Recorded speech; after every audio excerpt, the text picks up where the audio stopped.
Saline Dion, Jennifer Lopez, Halle বেরিদের মতো তারকাদের অংশগ্রহণে সৌদি আরবের রিয়াদে অনুষ্ঠিত হলো জমকালো ফ্যাশন শো। ইসলামী বিধিবিধানের রক্ষণশীল সৌদি আরবে এমন আয়োজন দেখে অবাক বিশ্ব। গত 13 নভেম্বর বুধবার এই জমকালো এলিসাব শো এর আয়োজন করা হয়েছিল। অন্যান্য অমুসলিম দেশের প্রচলিত স্টাইলে ক্যাটওয়াক, উন্মুক্ত ধরনের পোশাক পরিচ্ছদ এবং পশ্চিমা নাচ গান উপভোগ করতে দেখা যায় অংশগ্রহণকারী থেকে শুরু করে স্থানীয় দর্শকদেরও। গানের তালে মাতিয়ে তোলেন জেনিফার লোপেজ, সেলিন ডিয়ন সহ পশ্চিমা বেশ কয়েকজন সঙ্গীত শিল্পী। এমনকি র্যাম্প ওয়াকের কেন্দ্রীয় আকর্ষণ হিসেবে উপস্থিত হন অস্কার জয়ী অভিনেত্রী হ্যালি বেরিও।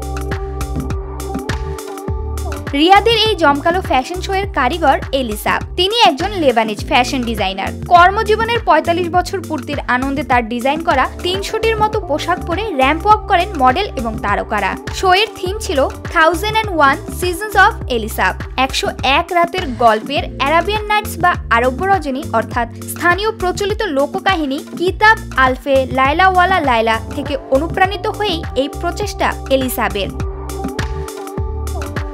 সমালোচনার মধ্য দিয়েই বর্তমান যুবরাজ মোহাম্মদ বিন সালমান একের পর এক সাহসী পদক্ষেপ নিয়ে চলেছেন। নারী স্বাধীনতার প্রসার এবং আধুনিকতার তালে তাল মিলিয়ে এবার পশ্চিমা পোশাকেরও গৃহপ্রবেশ হলো মুসলিম বিশ্বের কেন্দ্র সৌদিতে। এদিকে সফল শো অনুষ্ঠানে খুশি আয়োজকরা। তারা জানান এলিসাবের পোশাক সারা বিশ্বে নন্দিত। শোতে প্রদর্শিত পোশাকে আগামী কয়েক মাসে বহু নারী বিয়ের আসরে বসবেন। এটি হয়ে উঠবে তাদের স্মৃতির এক অনুষঙ্গ।